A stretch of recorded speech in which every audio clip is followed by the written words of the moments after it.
Quando eu fui examinado pela Batista Bíblica dos pastores de São Paulo, foi no acampamento Arco-Íris, ali em Pouso Alegre. E lá foi assustador, viu, Cleiton? Davam uns 50 e tantos pastores de São Paulo para me examinar, mas foi muito bom. Eu fui um dos últimos a ser ordenado no sistema que havia antes. Qual era o sistema? Independência. A Igreja Batista Bíblica é uma igreja, uma denominação independente, ou seja, ela tem um nome de denominação, mas cada igreja rege a sua própria igreja local. Cada um faz as suas próprias regras dentro de um princípio batista bíblico, mas, por exemplo, se nós tivéssemos um candidato que nós víssemos que ele poderia ser um pastor, então nós mesmos nos reuníamos, como nós estamos fazendo agora, convidávamos alguns pastores da região ou amigos, né? E aí fazíamos o próprio concílio. O pastor João Melo foi assim, né? O pastor João Melo, nós fizemos um concílio, alguns estão aqui, se lembram? Então foi do Rio de Janeiro, né? Pastor João, nós temos amizade com ele também. Chamamos o pastor Valdo de Pouso Alegre, pastor Daniel e alguns pastores, e nós fizemos um concílio. E nós estamos fazendo isso novamente. Nós temos aqui o pastor João, pastor Tiago, pastor Natanael, pastor Vitor, pastor Roberto, pastor Rubens. É um mini concílio. Nós já orientamos o irmão Cleiton sobre algumas coisas. Por exemplo, nós reconhecemos, assim como bíblico, nós reconhecemos que há uma autoridade da própria igreja local. Eu já tenho conversado com os irmãos da Comunhão Batista Bíblica Nacional, né, a representação de São Paulo. Já conversei com eles sobre a nossa igreja. As igrejas do sul de Minas, elas ficaram um pouco isoladas. Havia uma comunhão no Rio de Janeiro, nem sei se existe mais, então eles tinham muito contato, era Rio Minas, comunhão Rio Minas. E o pessoal de São Paulo é muito grande, e tem Campinas também, que tem lá uma comunhão das batistas bíblicas. Mas esse circuito aqui, Jacutinga, Ouro Fino, Borda da Mata, Pouso Alegre, ficou meio esquecido. Então, nem fizeram um sanduíche conosco. Simplesmente, o pessoal do Rio, a gente nem sabe se tem mais a comunhão. E o pessoal de São Paulo já tem lá seus afazeres. Então, nós não podemos ficar dependentes disso, porque tudo fica moroso, tudo fica demorado. Aí tem várias exigências. Por exemplo, eles não conhecem o Cleiton. Nós conhecemos, mas eles não conhecem. Então, eles vão tratar o Cleiton como uma pessoa que não está acima de toda suspeita, uma pessoa que precisa ser investigada a vida dele a fundo, SPC, né? Serasa, então, e eles estão certos, eles estão errados, né, para fazer isso. Mas quando nós temos pessoas do nosso convívio que concordam com isso, então nós convidamos, além dos pastores locais aqui, nós convidamos o pastor Natanael, pastor Roberto e o pastor Fábio. E os três concordaram, eles não viram nenhum problema nisso, e eles estão aqui para prestigiar e também para nos apoiar nisso. E o pastor Fábio, ele não está, porque o sogro dele está fazendo 80 anos, então eles vão ter uma festa lá, um evento dele, ele é pastor também, e vem pessoas dos Estados Unidos. Ele falou que queria muito estar, mas não vai poder. Mas ele concorda com esse evento, a maneira como vai acontecer. Ele sendo aprovado, eu já preparei ali uma ata de ordenação, qualquer coisa é só rasgar, né? Uma carteirinha provisória, Mandei fazer uma de plástico, mas também qualquer coisa é só falar, não faz mais. Mas tem uma provisória e um certificado também que nós estamos fazendo de ordenação. E aí nós vamos fazer tudo aqui. Se os pastores também concordam, a gente vai fazer esse concílio e depois nós já vamos ordená-lo, né? E vamos reconhecê-lo como um pastor. Tá bom, meus irmãos? Eu orientei o Cleiton, falei, Cleiton, você totalmente, né, depois de todo o trâmite aqui, tudo que acontecer, você é totalmente aceito e respeitado como um pastor. Você já é um pastor, está pastoreando pessoas lá em Manoel Urbano, na tribo Culina, eu falo Canamaria, Culina.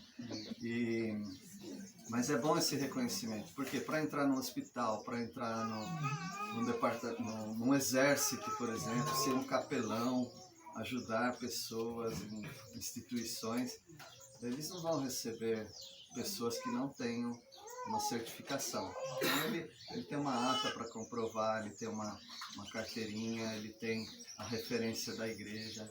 Isso é muito importante, isso abre muitas portas, né? Respaldo no hospital e tudo. Então, para nós é muito importante, né? O título não é importante, mas as influências são importantes. E se para ter essas influências precisa do título, então não é difícil para a gente fazer isso. Eu já expliquei para ele que pode ser, não sei, pode ser que quando ele foi fazer divulgação para o ministério dele, eu fiz uma carta, né? Uma carta de recomendação. Essa carta mais 10 real, você vai em qualquer lugar. Fiz uma carta para os pastores que eu conheço em São Paulo. Ele visitou várias igrejas com essa carta de referência e eles abriram as portas para ele, graças a Deus, né? Eu falei, eu não sei se vai acontecer a mesma coisa. Por exemplo, você é pastor, você vai se considerar pastor e você vai se apresentar assim. Se algum irmão, por causa de um denominacionalismo assim, demasiado, fala, não, mas você não passou por todo o nosso processo de concílio e tudo mais, da nossa junta, mas nós nem somos ligados a eles assim, como membresia, igreja, membro dessa comunhão. Então, você não vai discutir com eles, você vai simplesmente, se não me aceitarem, então não posso fazer nada, né? Mas é assim que nós vamos agir e eu queria colocar isso para os irmãos para ser bem transparente e para nós termos testemunhas, né? Se nós realmente estamos concordando com isso, então tá tudo bem a gente continuar esse processo. Por isso nós estamos chamando mini concílio, tá? Por isso, essa é a razão. Como vai funcionar aqui? O Cleiton vai ficar aqui o tempo todo. Se quiser uma cadeira, tudo bem. Mas ele vai ficar aqui o tempo todo. Esses pastores, eles podem fazer as anotações. O que ele falar e eles quiserem argumentar, ou se eles quiserem que ele explique melhor, então nós vamos fazer isso no final, tá bom? Então vocês podem fazer suas anotações e também vocês vão verificando, porque no final a gente vai se reunir e dar uma nota do concílio. A primeira parte, ele vai falar de todas as logias. Logias são os ramos da teologia, né? Então tem uns nomes meio complicados. Tem soteriologia, amartiologia, angelologia, escatologia. Ele já está dominando tudo isso. Então, ele vai falar de cada uma dessas à medida que eu perguntar.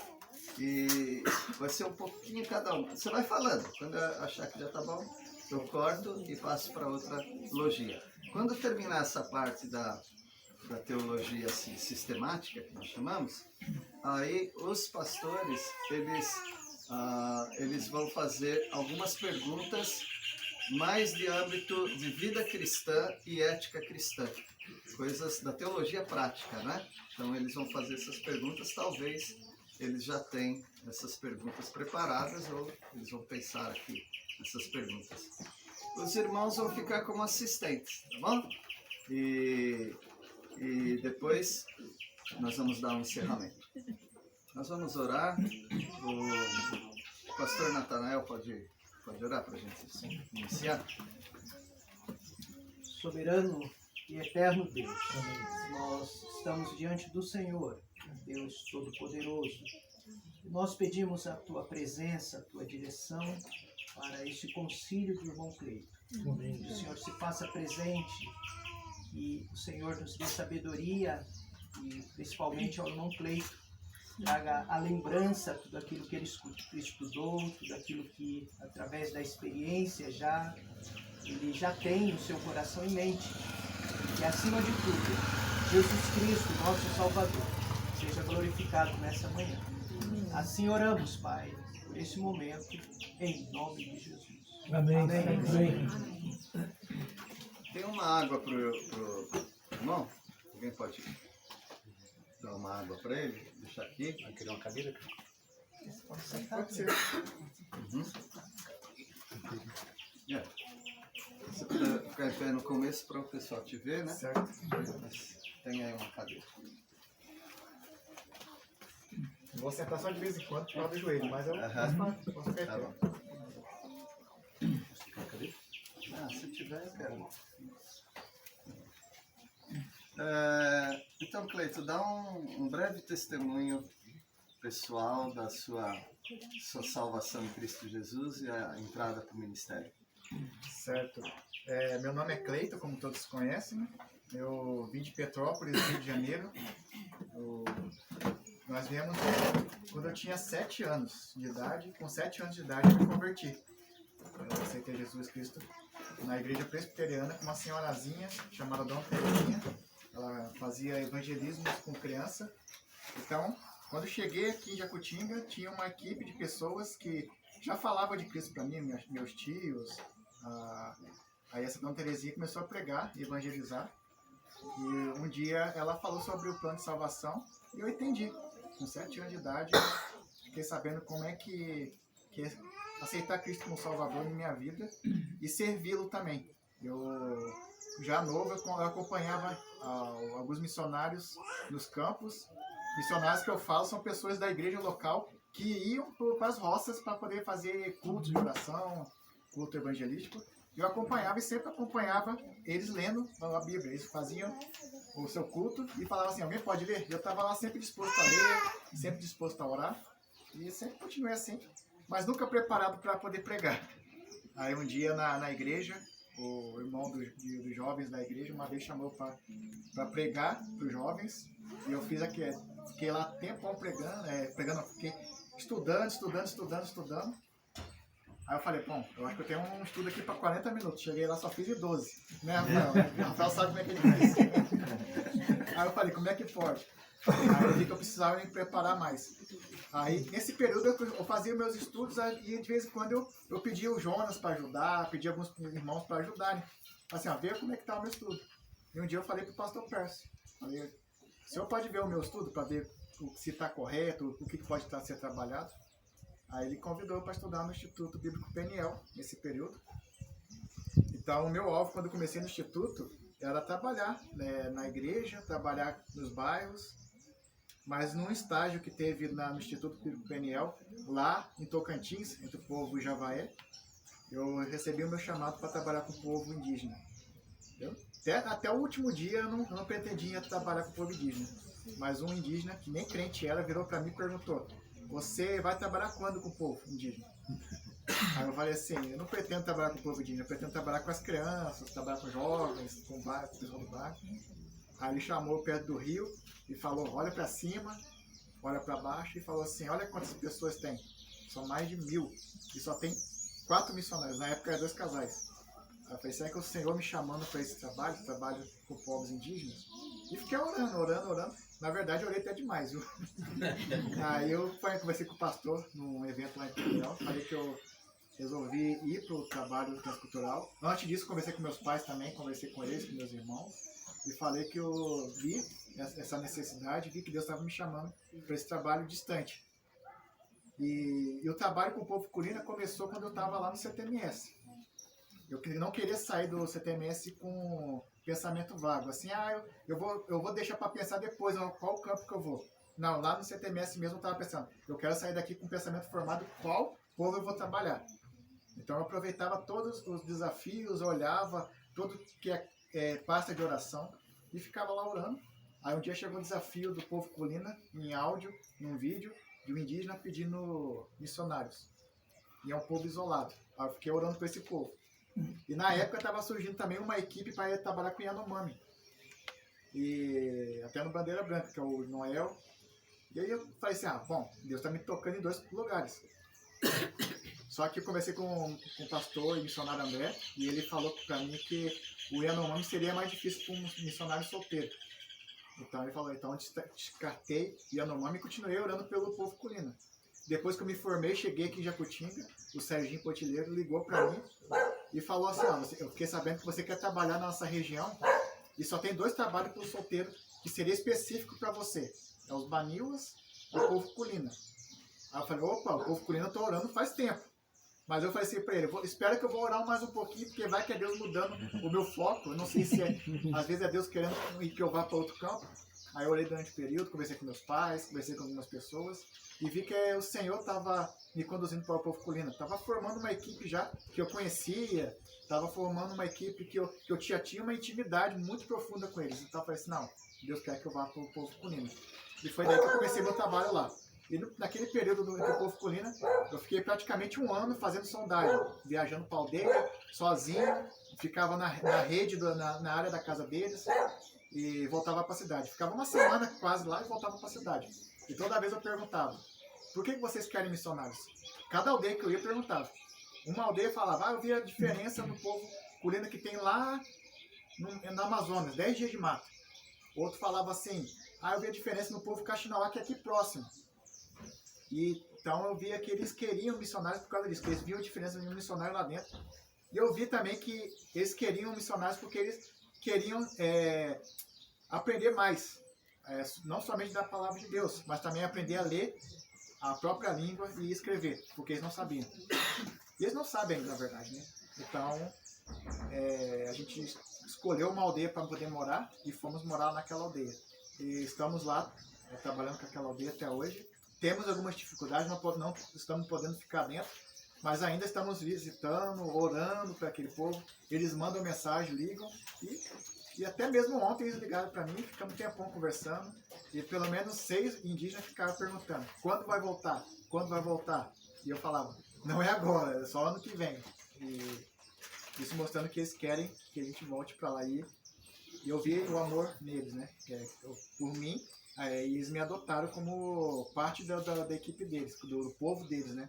Me deram até um nome.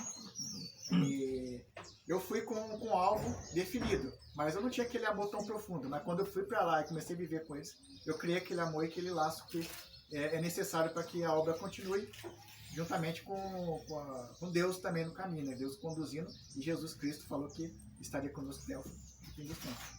Amém. Obrigado, irmão. Vamos começar então com a nossa teologia sistemática.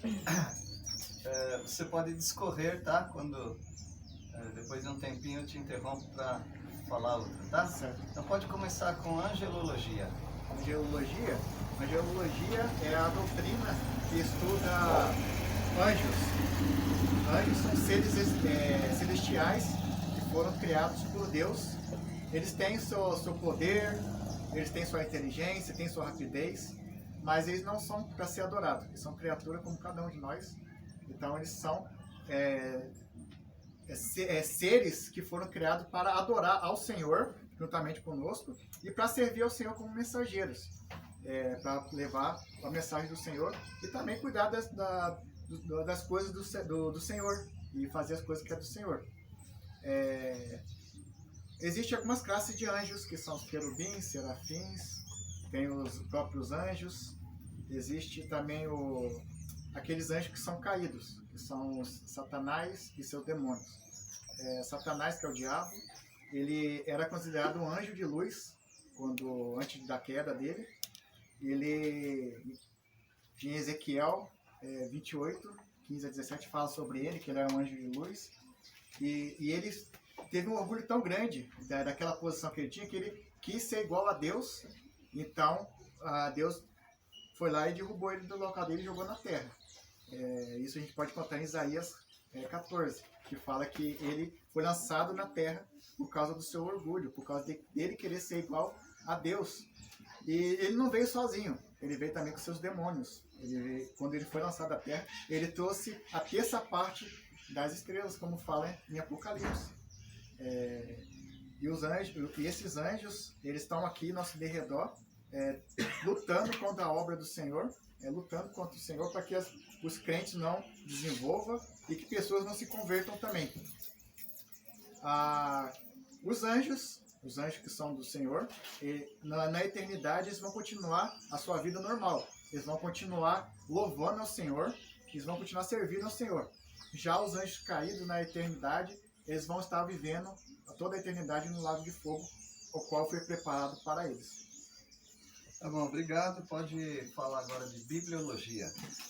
Bibliologia é a doutrina da Bíblia, a doutrina que estuda a Bíblia.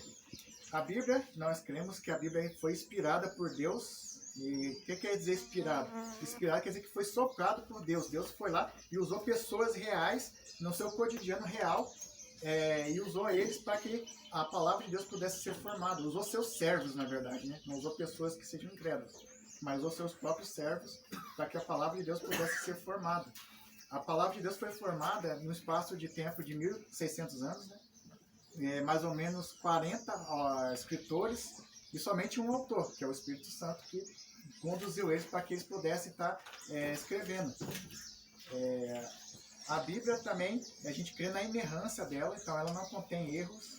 Quando a gente vê que quando Deus fez tudo, ele foi formando e foi usando pessoas de regiões diferentes, lugares diferentes, culturas diferentes, épocas diferentes, e mesmo assim ela não entra em contradição. Eu creio também que ela é atual para os dias de hoje. Então, o que eu estudar na palavra de Deus, ela vai servir ainda para cada um de nós ainda nos dias de hoje.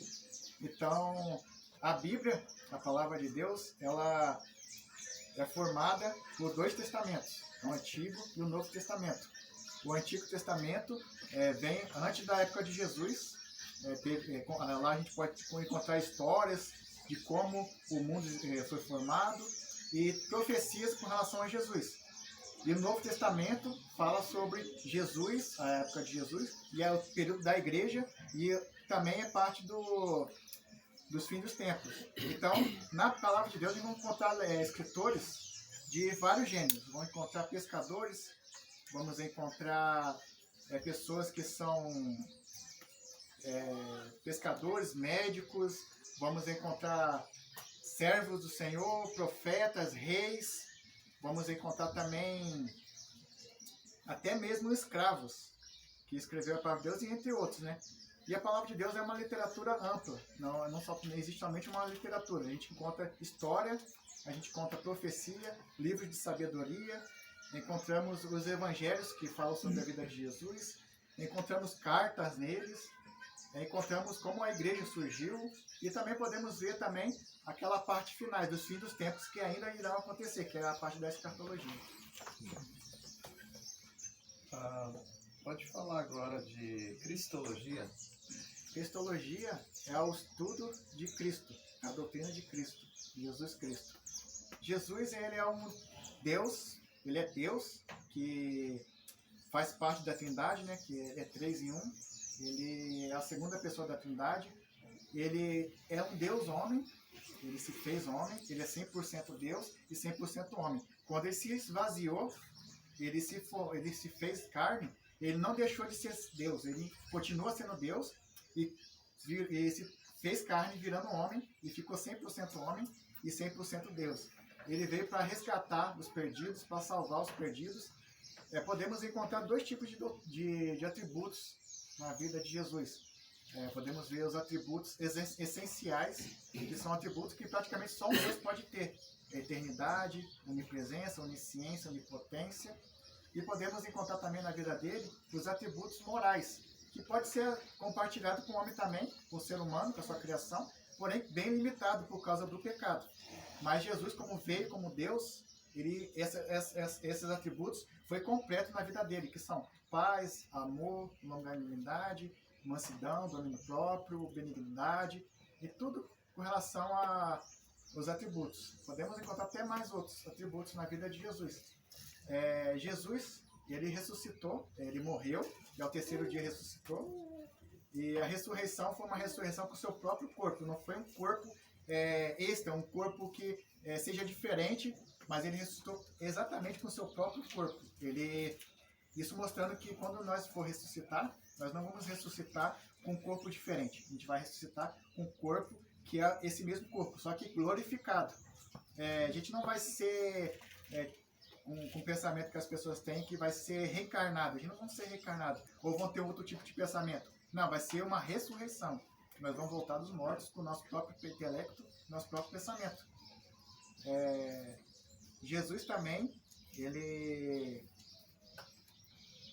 veio para nos salvar, como eu falei, mas só depois que ressuscitou e subiu e prometeu que um dia iria voltar para nos salvar, para nos buscar e levar com ele para estar juntamente com ele. Tá ótimo. Pode falar de... Isso é cristologia, né? Cristologia. Eclesiologia. Eclesiologia tá boa língua. É estudo da doutrina da igreja. Eclesia, a palavra no grego, que forma essa palavra, que significa comunidade, assembleia. É uma formação de pessoas juntas que formam a eclesia. A eclesia foi formada no alicerce de Cristo. Cristo formou a igreja. A partir de Cristo, a igreja começou a ser formada. Foi a partir de Jesus, lá conversando com Pedro e falando com Pedro, falando: Pedro, você é pedra, e sobre esta rocha, essa pedra, edificarei a minha igreja. Então ele está falando de si mesmo. Então foi a partir dele que a igreja começou a ser formada. Foi a partir de Jesus que a igreja começou a ser construída. Mas a igreja começou a andar mesmo a partir do primeiro evento que teve, em Atos 2, quando a descida do Espírito Santo. Então foi o Espírito Santo que deu o ponto de partida na igreja. Então a igreja hoje é formada por pessoas que estão na igreja, que tem seus membros, tem seus diáconos, tem seus pastores, mas tem que ter o Espírito Santo, porque ele está acompanhando as pessoas e conduzindo a igreja para que ande como é o correto. A igreja tem duas ordenanças para a igreja. A primeira ordenança é o batismo e a segunda é a ceia. O que é o batismo? O batismo é quando a pessoa se converte, aceita Jesus Cristo como Salvador, ele desce até as águas e ele volta, isso mostrando que ele morreu para o mundo e voltou e nasceu uma nova criatura, isso dando testemunho da salvação dele. Quem pode ser batizado? Todo aquele que crê em Jesus como Salvador. E para que ser batizado? É para dar o testemunho para todas as pessoas que ele realmente creu em Jesus como Salvador. E por que eu creio no batismo de imersão? Porque a palavra de Deus, entendendo na palavra de Deus que a maioria dos textos que falam sobre o batismo, existe uma imersão. E existe um outro tipo de batismo, que é a batismo por aspersão, que joga a água na pessoa. Mas eu creio também que existe outro tipo de batismo que eu não falei na parte do Espírito Santo, que é o batismo do Espírito Santo, que a pessoa, quando aceita Jesus, ele é batizado pelo Espírito Santo e ele começa o Espírito Santo a habitar nele. Temos também a ceia. A ceia do Senhor é formada por dois simbolismos, que é o vinho e o pão. O vinho representa o sangue de Cristo e o pão representa a carne. Quem pode tomar ceia? Todo aquele que crê em Jesus Cristo como Salvador. A ceia é restrita? Não, a ceia não é restrita, porém precisa ser crente. Então é restrito somente aos crentes, aqueles que creram em Jesus como Salvador da sua vida.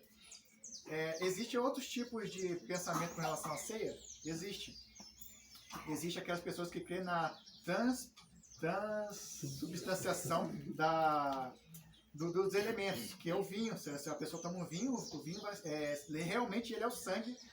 Existem também aquelas pessoas que creem na transubstanciação do pão, que ele crê que realmente o pão é a carne de Deus, de Jesus Cristo. E existe também a consubstanciação, que crê que quando a pessoa que está fazendo a ceia entrega os elementos e ele ora e a pessoa come, o pão se torna carne e o vinho se torna vinho dentro do coração dele. Mas nós, como crentes, cremos que a ceia ela é santa, instituída por Deus, mas ele representa o Criador, representa Jesus Cristo. E qual a diferença entre a ceia e a Páscoa? A Páscoa apontava o Redentor que ainda vir. E a ceia, ela representa Cristo que já veio. Então nós hoje celebramos a ceia para relembrar de Cristo que morreu por cada um de nós. Com relação à igreja, devemos respeitar os governos, qualquer tipo de governo que esteja instituído, porque cremos que foi Deus que instituiu. E devemos orar pelas igrejas, mas somente ir até a parte que eles andam com o caminho com o Senhor. Se andar ao contrário com a palavra do Senhor, aí não devemos ir contra eles, mas mesmo assim devemos orar pela nossa instituição, porque foi levantada por Deus, mesmo que a gente não concorde. Fala um pouquinho da diferença entre igreja local e igreja invisível, igreja universal. Certo. A igreja local é a igreja que está reunida nesse local, nesse momento aqui. Nós aqui somos igrejas. Aí existe a igreja Batista de Jacutinga, existem outras igrejas em cada um de local, e isso são as igrejas locais. E existe a igreja invisível, que é a igreja universal. Cada crente em Cristo Jesus é uma igreja universal. São crentes que creem em Jesus como Salvador, e isso forma um corpo, tendo a cabeça Cristo, né? Fala um pouquinho de disciplina na igreja. Disciplina, quando a pessoa não está andando de modo correto, ou não está andando no caminho do Senhor, e isso é visível, ou se fez invisível por alguma coisa, a pessoa tem que ser lançada para Satanás. Então, ele tem que ser expulso da igreja para que ele possa estar sendo trabalhado, para que ele possa se converter. Mas existe um outro processo também. Às vezes um irmão não está se entendendo com o outro e viu o pecado na vida do outro. Esse irmão vai chegar para ele e vai conversar. Você não está andando correto. Se a pessoa aceitar, ele ganhou o irmão. Só que se ele não aceitar, o irmão que não ganhou o coração dele vai ter que vir trazer mais um ou duas pessoas para conversar com ele. Se ele não aceitar o testemunho de uma ou duas pessoas, esses 3 irmãos vão até a igreja, para a Assembleia, e trazer esse irmão para a Assembleia. Se ele não aceitar a repressão de todos, aí sim ele é lançado para fora da igreja. Fala um pouquinho das qualificações de uma liderança de igreja. As qualificações de uma liderança da igreja precisa ser formada por líderes que creem no Senhor Jesus como Salvador, que estejam firmes, que creiam na palavra de Deus. Na igreja temos pastores, temos diáconos e temos também aquelas pessoas que vão para pregar o evangelho. Então, essas pessoas precisam estar firmadas na palavra do Senhor. Poderia mencionar algumas das qualificações que ele precisa ter? Deixa eu pensar aqui agora.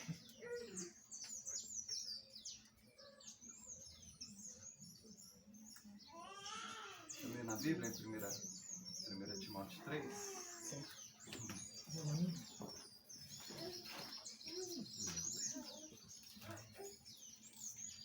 O que é que o líder precisa ter? O que é que o servo de Deus precisa ter para ser líder na igreja?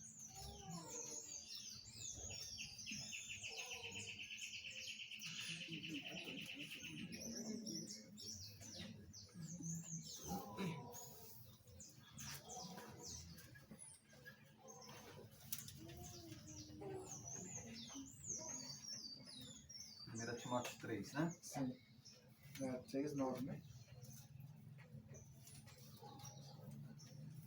É de 1 a 8, né? De 8? Uhum.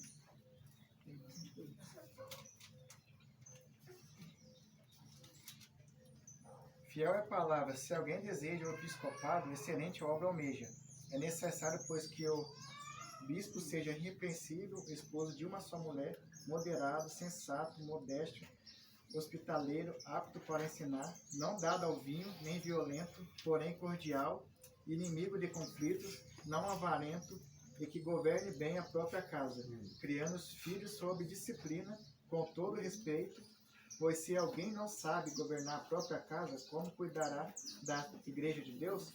Que o bispo não seja recém-convertido, para que não acontecer que fique cheio de orgulho, incorra na condenação do diabo. É necessário também que ele tenha bom testemunho dos de fora, a fim de não cair na desonra e no laço do diabo. Do mesmo modo, quando há diáconos, é necessário que sejam respeitáveis de uma só palavra, não inclinados a muito vinho, não gananciosos, conservando o mistério da fé, com consciência limpa. Bom, pode falar agora um pouco de escatologia. Escatologia é o estudo da doutrina dos fins dos tempos. Eu creio no pré-milenismo, pré-tribulacionismo, eu sou dispensacionalista também. Então eu creio que hoje nós vivemos no tempo dos gentios, como fala em Daniel, e vai surgir um período que vai ser a tribulação.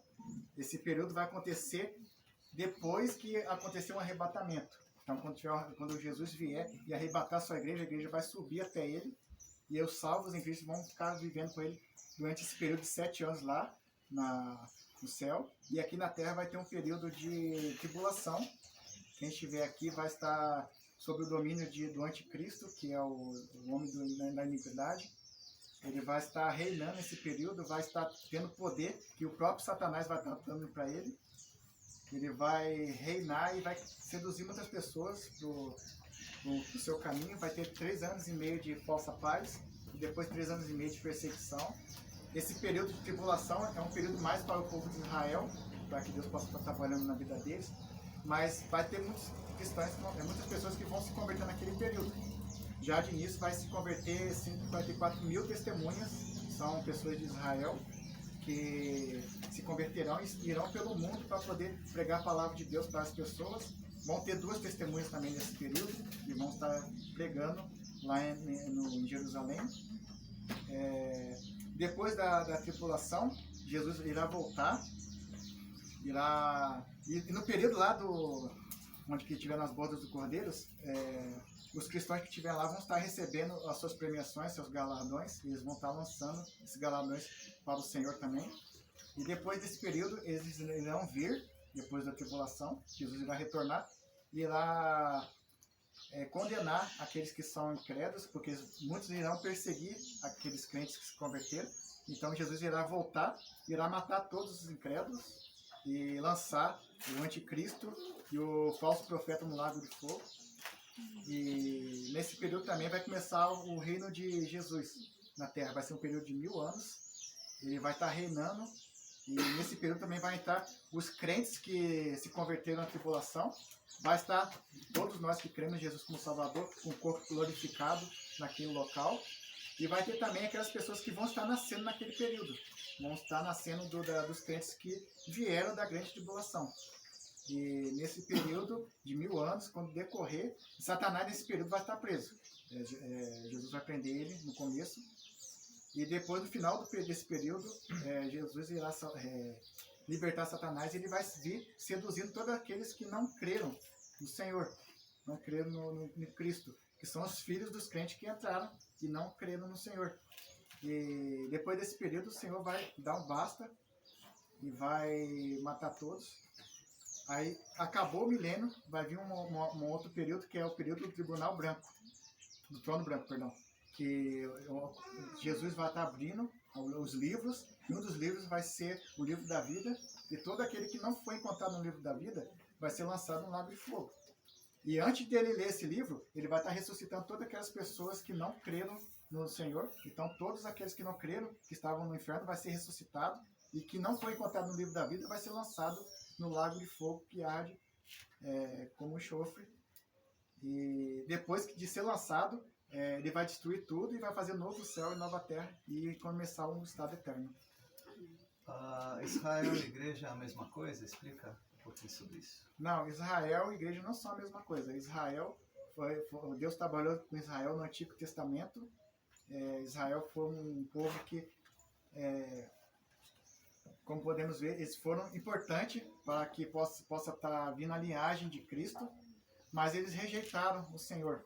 Eles não quiseram saber do Senhor. Então o Senhor começou a trabalhar com outro povo que ele levantou, que é o povo que são a igreja, somos nós. E a igreja, então, são todo aquele que crê em Jesus como Salvador da vida dele. Deus vai voltar a trabalhar com Israel, mas somente na tribulação e no fim dos tempos. Mas, por enquanto, Deus está trabalhando somente com a igreja. Então, a igreja e Israel não são o mesmo grupo, né? Fala um pouco, agora uma dobradinha, né? Antropologia e amartiologia. Antropologia e a martirologia. Antropologia é o estudo do homem, é o estudo da doutrina do homem, e a martirologia é o estudo do pecado. O homem foi um ser criado por Deus, um ser que foi criado com a imagem e a semelhança do Senhor. Ou seja, ele tem desejos, ele tem sentimento, ele tem prazeres, tudo como o Senhor tem. E, então Deus criou o ser humano para louvar ao Senhor e engrandecer ao Senhor.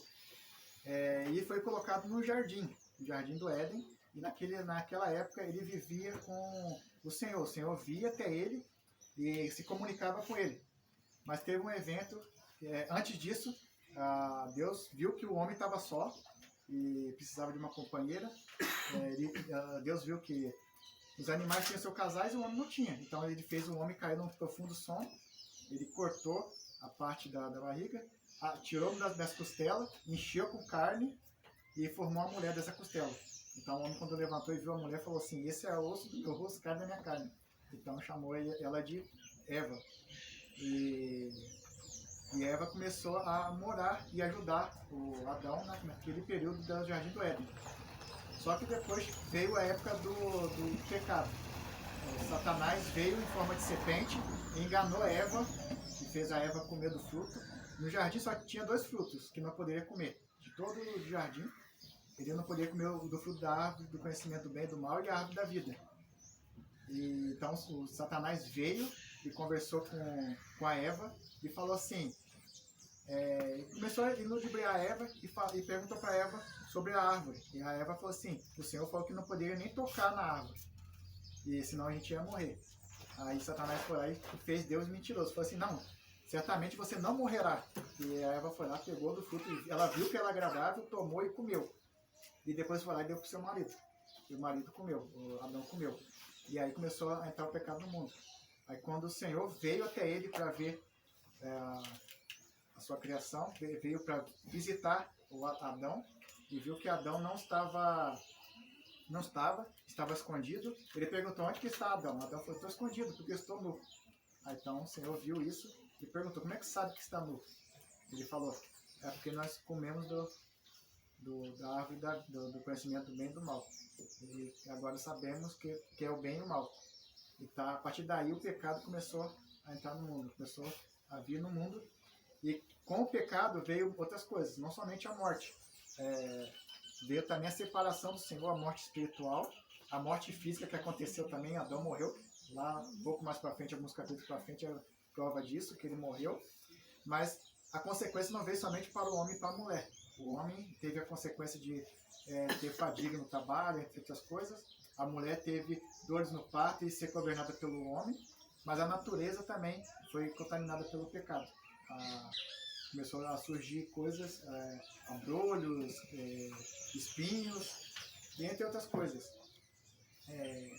E com isso o pecado entrou no mundo a partir desse episódio com Eva e Adão, que eles comeram do fruto.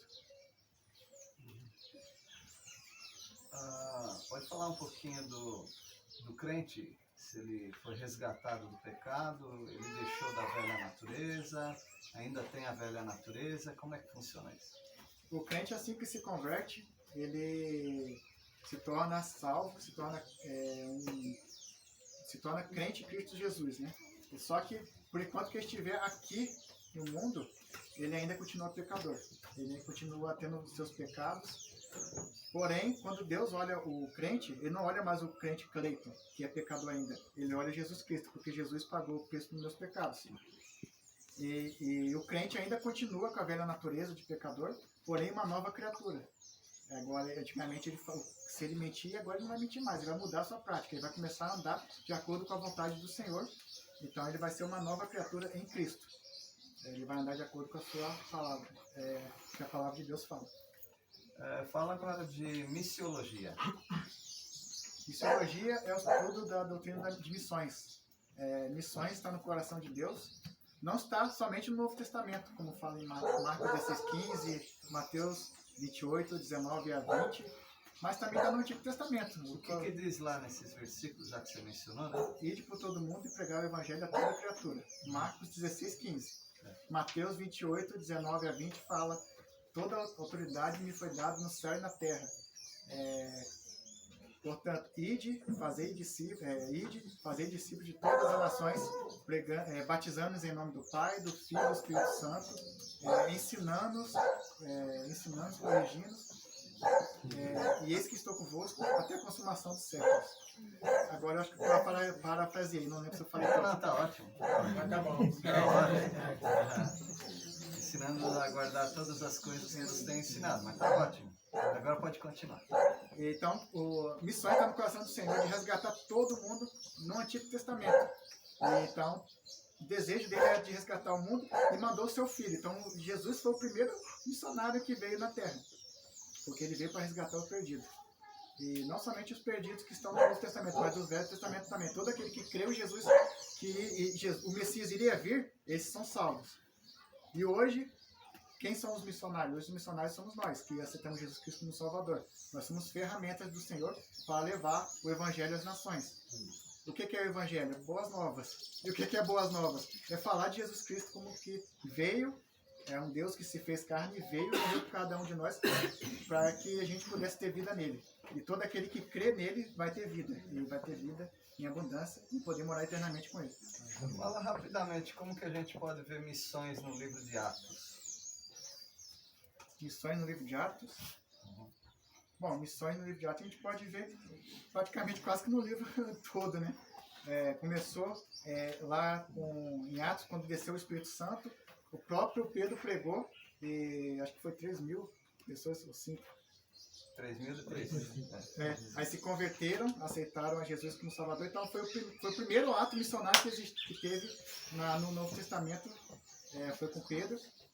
E a igreja começou a se formar lá em Jerusalém, só que começou a vir perseguições e a igreja começou a se expandir, começou a sair.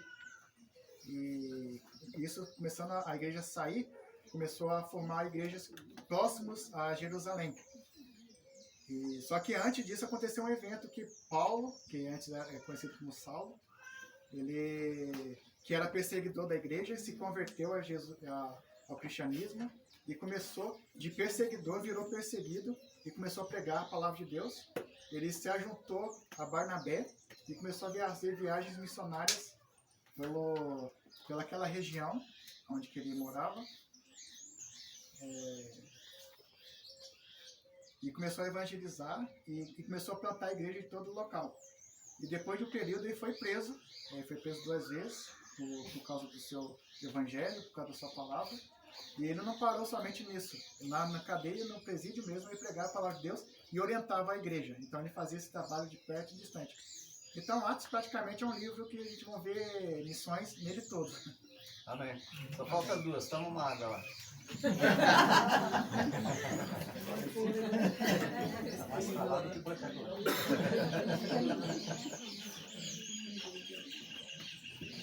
Agora fala de pneumatologia. Pneumatologia é o estudo do Espírito Santo. Não é de pneu, não? Não, mas tem a mesma ideia de ar, né? Então, o Espírito Santo é ar. E ele faz parte da Trindade.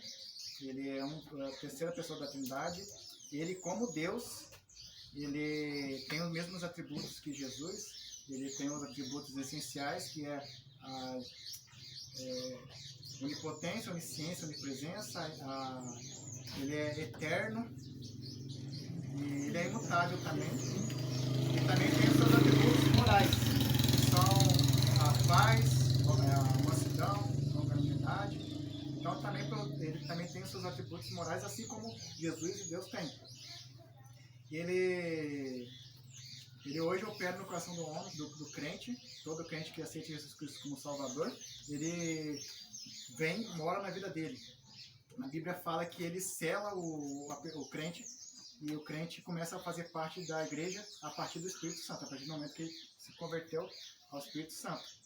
O Espírito Santo, ele, como eu falei, ele é eterno, né? Então ele está desde o tempo da criação e vem operando no Antigo Testamento e podemos ver ele trabalhando no Antigo Testamento em todo momento, mas não como no Novo Testamento. No Antigo Testamento ele via na pessoa e depois ele saía. Já no crente não, ele habita no coração do crente, ele mora no crente. Sobre o batismo no Espírito Santo, como eu falei aquela hora, a pessoa quando aceita Jesus Cristo como um Salvador, o Espírito Santo começa a habitar nele plenamente, por completo. E ele se torna crente. O Espírito Santo também nos concede alguns dons. Lá em 1 Coríntios, fala, 1 Coríntios, se eu não me engano, 12, fala sobre alguns dons que teve naquela época, que foi alguns dons provisórios, que precisou ter para que naquela época pudesse ser útil para a expansão do Evangelho.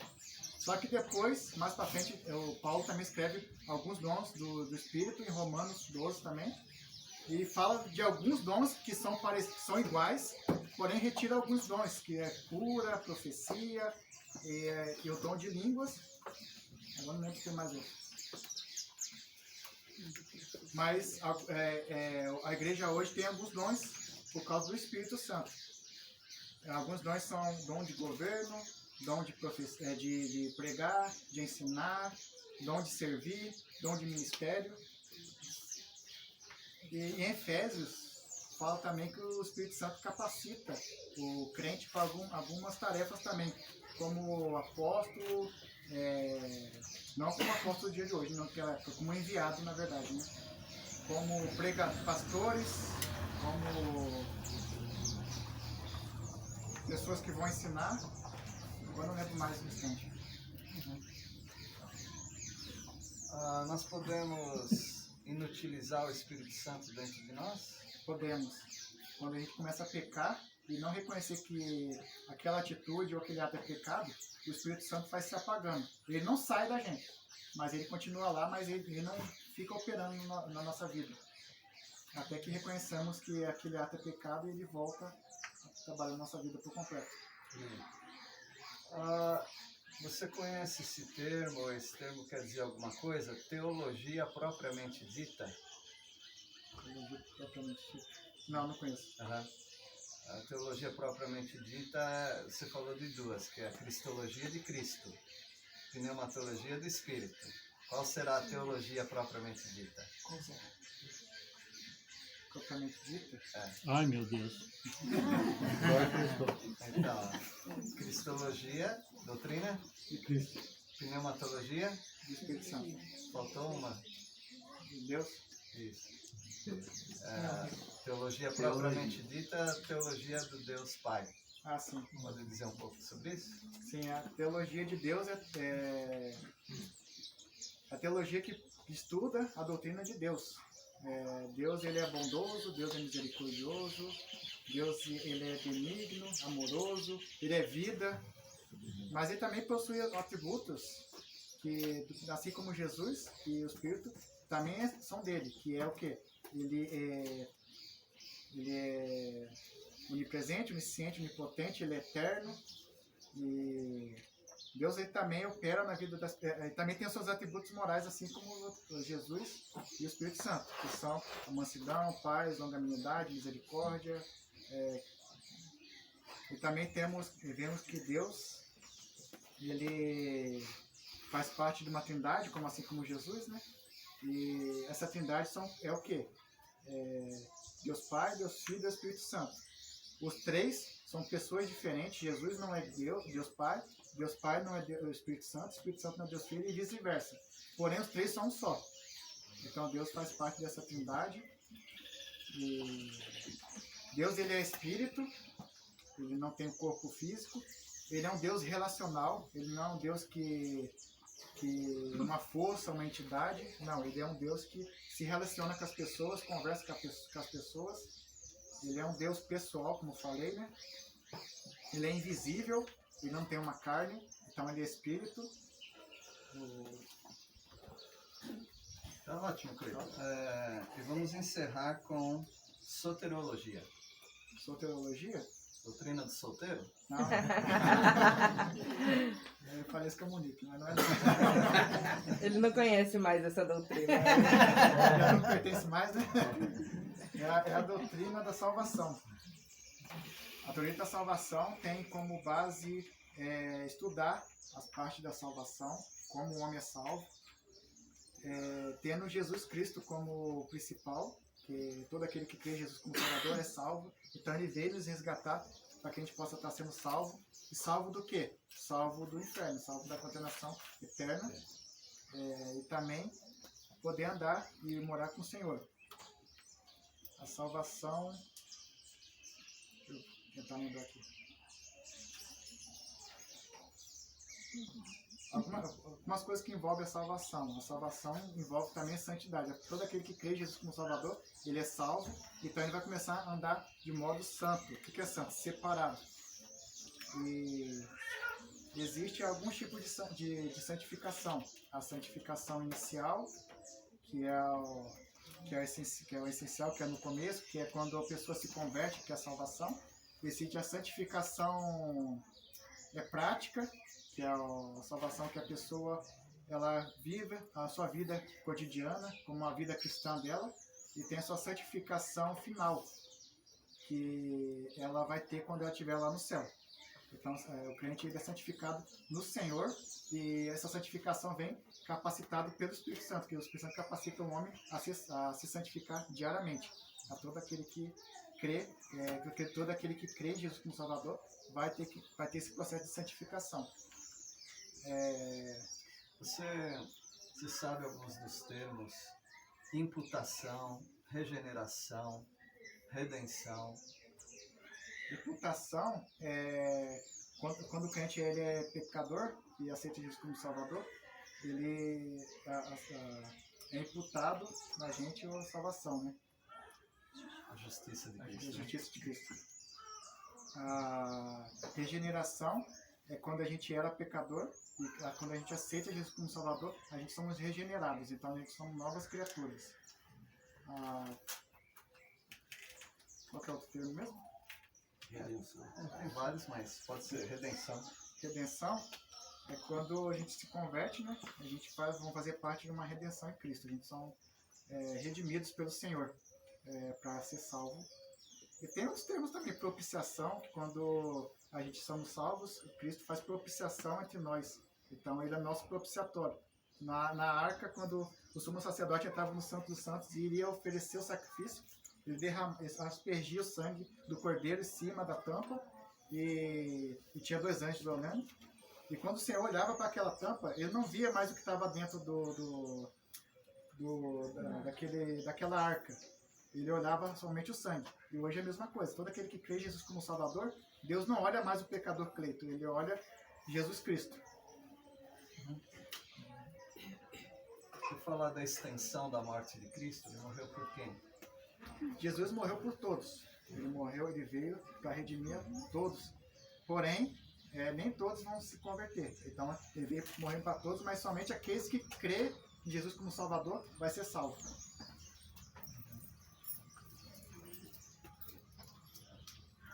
Esse assunto é importante. Algum pastor quer perguntar alguma coisa mais sobre salvação? Antes da gente... Eu queria perguntar, Pois não. Cleide, sobre a questão da salvação. Você falou bastante informação e de falta de uma bem importante. Se o crente aceita Jesus, você falou, é selado do Espírito Santo, e esse crente começa, depois de um tempo, a viver de maneira desregada, de novo ele volta a praticar coisas que ele perde a salvação?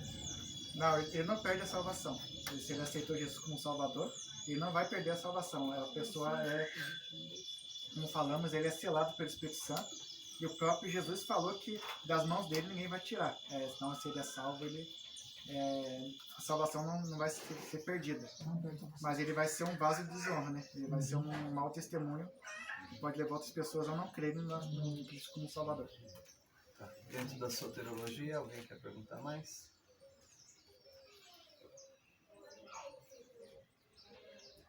Fala um pouco da Maria, tão importante a Maria, né? Sim. Bom, a Maria foi uma pessoa muito importante mesmo. Não foi uma pessoa que não não seja, que ele tenha sido uma pessoa que seja ruim, mas era pecadora como cada um de nós. Eu creio que Deus escolheu Maria porque ela era uma pessoa que é serva do Senhor mesmo. De não deixar o nosso filho com uma pessoa que não é serva cuidar. Então Deus deixou Maria cuidando. Porém, como eu falei, ela também é pecadora como cada um de nós. Ela precisava de um Salvador. Eu creio que ela foi uma barriga de aluguel. O Espírito Santo, quando veio, ele colocou Jesus no ventre dela e ela serviu como uma barriga de aluguel para que o Redentor pudesse vir. E eu não creio que o sangue dela transmitiu algum poder para Jesus. Jesus, ele é completamente Deus, mas sem influência dos antepassados de Maria e nem de Maria. Por que tanta polêmica a respeito de Maria? Tem algum versículo que Jesus diz? Eles veem Maria como o quê? As pessoas veem Maria como Deus. Quando eu converso com as pessoas, eu não vejo um versículo em si, mas eu vejo que as pessoas falam que ela é a mãe de Jesus. Então, por ser mãe de Jesus, muitos falam que ela é Deus. Então, ela transmitiu algum poder para Jesus por causa do seu sangue. Mas não lembro de algum versículo. Então, pode ler, por favor, 1 Timóteo. Os pastores sabem, né, qual que é a referência? 1 Timóteo 2, 1 Timóteo 2. versículo 4, né? 4, 5. 5. Porque há um só Deus e um só mediador entre Deus e a humanidade, Cristo Jesus, homem, que deu a si mesmo em resgate por todos, testemunho que se deve dar em tempo oportuno. Esse versículo precisa estar sempre no bolso da nossa calça. Porque os católicos, eles falam que Maria é mediadora. Né? Embora eles nunca tenham falado que ela é corredentora, mas eles dizem que ela é mediadora para levar o homem até Jesus. Então nós sempre vamos usar esse versículo aí, tá bom? Tá certo. Soteriologia. Só sobre salvação, né? A gente está acostumado nas igrejas, né? Pessoas deixam e vai viver uma vida. Ah, mas ele não era salvo, ou ele é salvo, ele não era salvo, ele nunca mais voltou, então ele não perdeu a salvação, mas nunca mais voltou para os caminhos do Senhor. Nós vamos encontrar em Hebreus Deus falando que Deus corrige quem é filho e açoita para que ele volte para os caminhos do Senhor. Então, se está sem repreensão, é porque é bastardo e não filho. Então, hoje nós encontramos na igreja isso, pessoas que não são salvas, estão lá, podem estar na frente, mas nunca foram salvas. E não é que perdeu a salvação, é porque nunca foi.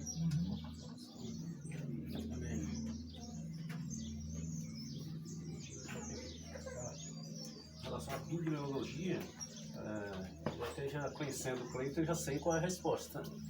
Mas talvez a título de formalidade. E a Bíblia tem sido muito atacada, especialmente nesses 4 últimos anos aqui. A gente tem visto muito essa questão de que a Bíblia, ela contém a palavra de Deus, ela é a palavra de Deus, como você falou, mas faltou uma palavrinha chamada assim, toda, né, como o Timóteo fala. Então, pergunto para o irmão, toda a Escritura é inspirada por Deus? Toda a Escritura é inspirada por Deus. Ela não contém frações da palavra de Deus, ou não é livro de alegria ou para transformar vidas, mas não, ela é o livro da palavra de Deus, e por ser a palavra de Deus vai transformar a vida das pessoas e salvar. Pastor Tiago, Pastor Vitor, Pastor Natanael. Só uma questão assim, no meu trabalho com povos indígenas, né? A gente sempre escuta que a gente é para deixar os índios quietos lá no mato, porque se eles não ouvirem nada sobre pecado, sobre Deus, né? Deus vai ter pena deles, porque eles nunca ouviram e eles vão ser salvos. Isso é verdade? Isso é mentira. Eles são indesculpáveis. A criação revela a glória do Senhor. Então é quando eles verem e olham o céu, tudo certinho, as pessoas, eles sabem que existe um Deus. Só que eles adoram o Criador ao invés do... Perdão, eles adoram a criatura ao invés do Criador. A criatura é tudo que foi criado e deixa o Criador de lado. Então eles sabem que existe um Deus, tanto é que eles adoram uma coisa, então eles sabem que precisa ser adorado. E eu acho que é em Romanos 2 que fala que é indesculpável que essas pessoas que nunca escutaram da palavra de Deus, mas elas conhecem o Deus, elas sabem que existe um Deus em si, né? Porque eles adoram.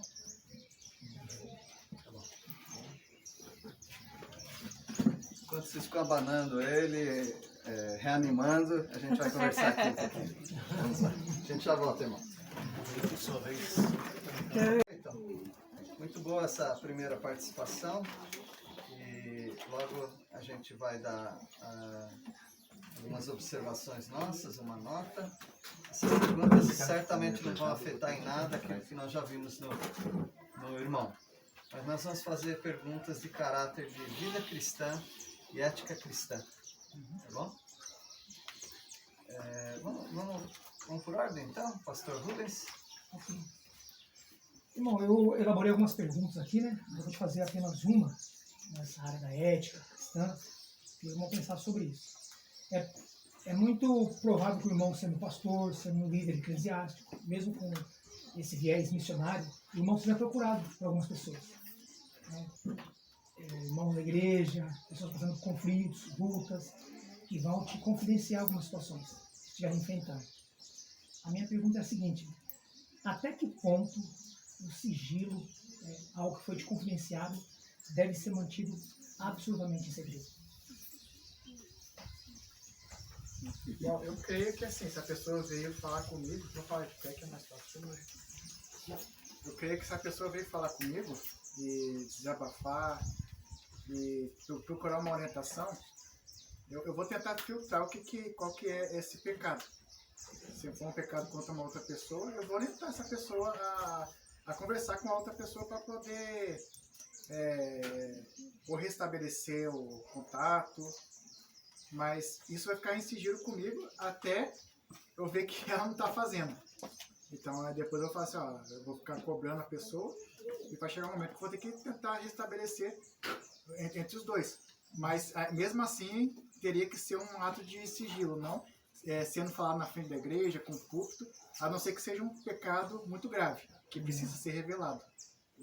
Um pecado de imoralidade, um pecado de traição, uma coisa que seja muito grave. Mas eu creio que tem que ser trabalhado no começo e tem que analisar qual que é o tipo de conversa que nós tivemos. Às vezes é uma coisa bem pessoal, por exemplo, pornografia é uma coisa bem pessoal. Não posso chegar na frente da igreja e falar, vocês têm que ver pornografia e falar o nome da pessoa. Não, eu tenho que falar. E tentar orientar ele e caminhar com ele. Não deixar somente ele dar orientações e deixar ele resolver sozinho. Não sei se responde. Tá certo. Essa é a coisa que eu queria saber. Depende do que... Sim. Em situações que agrava a vida, é perigoso, né? Pode ser um crime, inclusive. Sim. Então, pode ser coisa de vida e morte também, né? Perfeito. Obrigado, pastor Roberto. Não é bem uma pergunta, mas é uma posição só.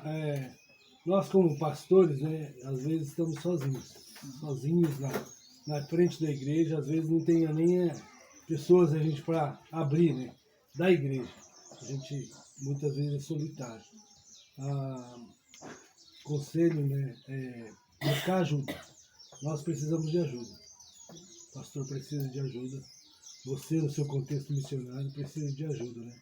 Então, muitas vezes a gente fala, não, eu resolvo. Eu sou o pastor, né? Então a gente erra muito quando a gente pensa assim.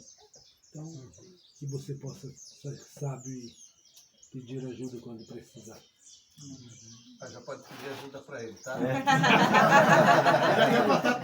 É o momento certo agora. Tem WhatsApp? Eu tenho WhatsApp? Como é que eu faço para responder tudo? Pastor Vitor. João 14,6 fala, Jesus diz, né, que ele é o caminho, a verdade e a vida. E pensando, você falou bastante essa palavra caminho, mas eu estava pensando em a verdade. Não, nós sabemos a verdade de Cristo, do Evangelho e tudo mais, mas qual que deve ser a postura, né, de um pastor quando você escuta uma mentira ou uma teologia errada, como que você deve tratar essa pessoa? Primeiramente, se tiver num estudo, eu não vou chegar para ele e corrigir ele na frente de todo mundo. Mas provavelmente no final talvez eu vai fazer algumas perguntas se eu não tiver muita afinidade. Perguntar por que ele pensa dessa forma, qual a opinião dele com relação ao meu próprio jeito de pensar sobre a verdade que eu creio que é da palavra do Senhor. Mas se for uma pessoa que é muito próxima, eu vou tentar chegar para ele e falar que eu creio que a visão dele está errada e vou tentar ver se a gente consegue conversar para ver qual que se realmente aquilo que ele está falando é verdade ou se a minha visão é verdade, é verdadeira. Mas isso tudo com a luz da palavra do Senhor. Não, a minha pergunta é justamente isso, né? Questão de confrontação, qual a sua postura, né, diante de algo. Então eu vou procurar confrontar se a pessoa for muito próxima de mim, ou se eu tiver abertura eu vou falar. Mas se caso for uma pessoa que seja tipo um pastor que está pregando, como eu falei, então eu vou tentar, se eu tiver a oportunidade de chegar para ele, vou fazer perguntas para ele e ver se ele realmente errou ou se é uma visão dele. Então, mas não vou, nesse ponto talvez não vá confrontar, porque não sei como é que é a visão da igreja dele em si, né? Pastor Natanael? Irmão Cleito, nós somos o reflexo, né? Ou seja, nós somos aqueles que a igreja está constantemente olhando para nós, constantemente. E a mordomia cristã é o tempo que você tem para Deus. Nós olhamos lá em Atos, né, os apóstolos dizendo, constituiu diáconos para que eles pudessem se dedicar à oração e à palavra. Então, quanto à administração do tempo do irmão, e quanto à mordomia também financeira do irmão, como o irmão administra isso, como o irmão tem se dedicado já e como o irmão pretende, né, administrar essa questão da mordomia, de tempo, recursos, para com o Senhor dentro do ministério do irmão. Então, com relação ao meu tempo, eu procuro ter meu tempo devocional, que é o meu tempo entre eu e Deus mesmo. Não vai ser um tempo longo, mas vai ser um tempo que eu vou pedir orientação para o Senhor.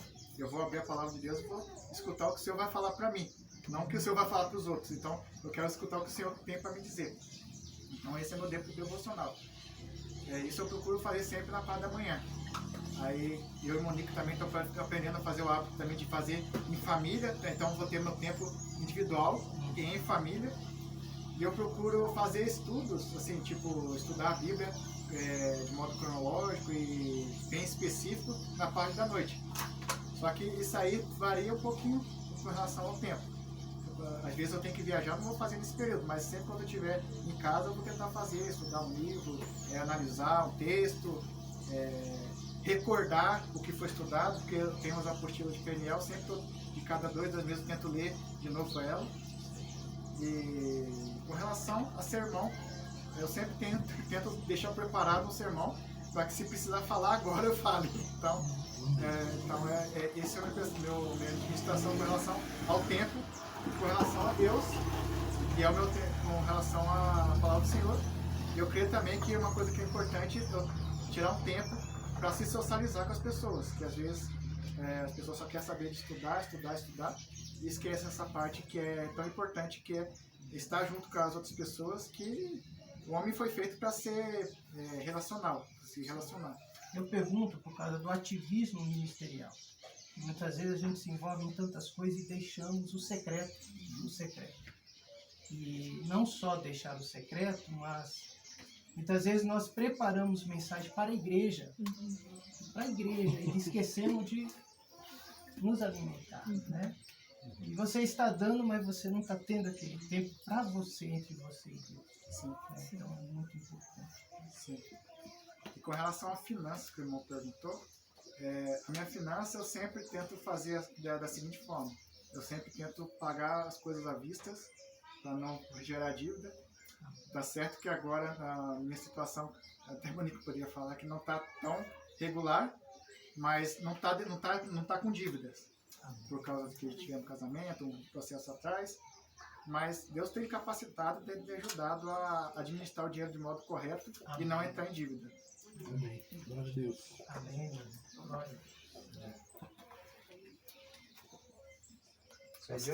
Pastor Seabra. Não sei se eu teria outra oportunidade, então quero brevemente dizer que eu fico muito feliz, Cleiton, com esse tempo aqui. Você é uma pessoa que considero como um grande amigo, uma consideração muito grande, muito querida por nós, nossa família. Me lembro de você ali em Peniel de moto, pegando o José bebezinho, dando voltas de moto. Eu fico muito feliz, né, nesse tempo. Vocês são casados há pouco tempo, no entanto, já têm se preparado para o casamento, né, já há mais tempo. E a minha pergunta está relacionada à vida do lar. Eu lerei aqui brevemente um verso também, 1 Pedro capítulo 3, verso 7. Igualmente vós, maridos, coabitai com elas com entendimento, dando honra à mulher como vaso mais fraco, como sendo vós os seus cordeiros da graça da vida, para que não sejam impedidas as vossas orações. Minha pergunta, sendo bem objetiva, assim, como que você talvez como homem, assim, fazem quanto à divisão de responsabilidades no lar, as tarefas dentro de casa? Quem leva o lixo para fora? Bom, no momento, agora como novo casal, a Monique tem passado por alguns problemas de saúde, está estudando, então muitas das coisas eu faço, né? Tipo, ela faz a grande maioria com relação a limpar a louça, tudo, mas se eu vejo a louça suja, eu vou lá e lavo. Então, eu sempre tento administrar de uma forma que ela fique confortável para poder estudar e poder também se recuperar. E com relação a isso, futuramente, depois no Ministério no campo, vai ter que ser um trabalho em equipe, porque tem hora que ela vai ter que estudar, quando tiver filhos ela vai ter que dar aula para as crianças, não que eu não vou poder dar aula, eu vou ter que dar aula também. Então vai ter que ser um revezamento com relação à administração do lar, com relação às coisas da casa, né? Se eu tiver que limpar uma coisa, eu vou lá e limpo. E mesmo que seja responsabilidade dela, eu vejo que ela não está dando certo de fazer nesse momento, eu vou lá e faço. No meu caso, são aquelas coisas que eu posso ajudar no máximo que eu tenho uma obrigação. Limpar o banheiro, jogar lixo fora, que o pastor falou, e apoiar o máximo possível. Não, Joia, obrigado. Foi bom você, eu nem fui tão específico quanto ao ministério, mas tinha também pensado sobre isso, né? Porque às vezes a esposa acaba ficando com tanto fardo ali do doméstico, de educação de filhos, e isso, em muitos momentos a gente nota que pode ser frustrante, né, para as irmãs, e isso pode trazer um certo conflito no ministério. Mas obrigado pela resposta. É verdade, né, esposa? Mas fala logo, né, Monique? Pastor João Melo. O assunto meu é perseguição. É um assunto que você vai passar isso talvez no futuro. O ministério tem perseguição, tem insubordinação, rebeldia, tem tudo. Mas você já deve ter passado alguma coisa voltada com isso nos colunas, né? Perseguição, pelo menos. Como você pretende lidar com isso no ministério, assim? Então, nesse momento de perseguição, eu tenho tentado ser submisso à missão. Porque a missão vai me orientando, eu vou fazendo. No momento, a gente está respeitando o que as autoridades que nos tiraram estavam falando. Estamos fora do local e estamos aguardando o retorno. Então, estamos esperando a parte da justiça. Então, está na mão da justiça para resolver se a gente pode voltar ou não. Então, teve essa parte de perseguição, sim. Nós estamos submissos à missão, porém, a gente tem orado. Não orado somente para que a gente volte, porque normalmente as pessoas falam, não, vou orar pela volta. Mas a equipe colina, na verdade, não somente eu, tenho orado para que essas pessoas que nos retiraram possam estar se convertendo também.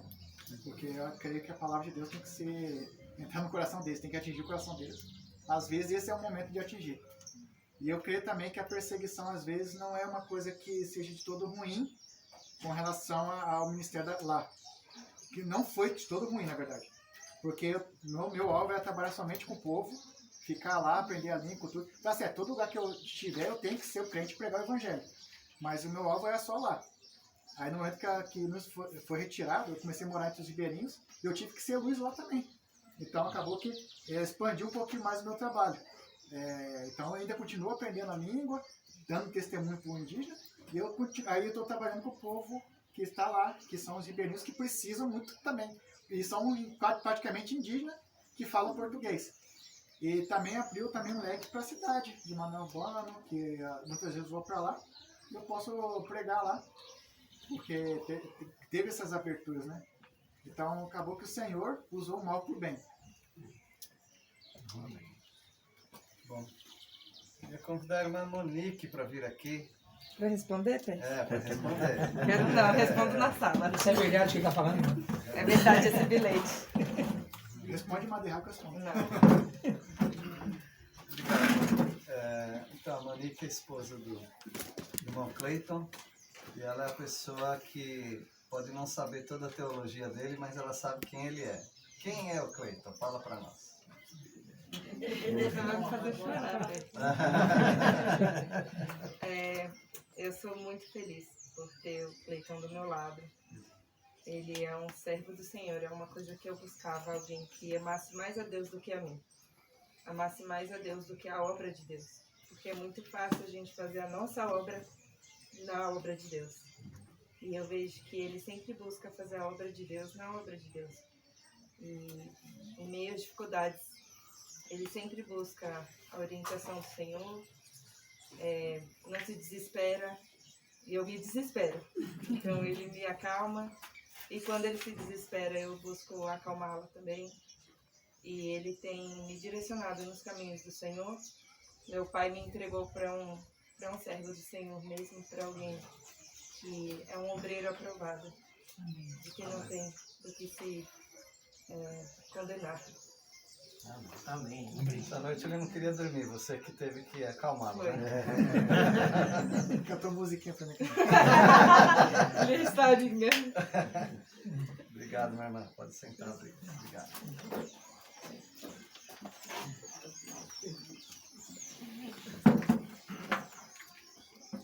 Muito bom, né? Os irmãos que talvez foi a primeira vez que tenham participado, alguns participaram do concílio do pastor João Melo. O que vocês acharam? Alguém gostaria de falar alguma coisa? Rápida palavra. Pode falar, irmão. Perguntaram demais pra ele. Mas achei ótimo. Rapaz, isso aqui foi um mini concílio. O concílio dura o dia inteiro.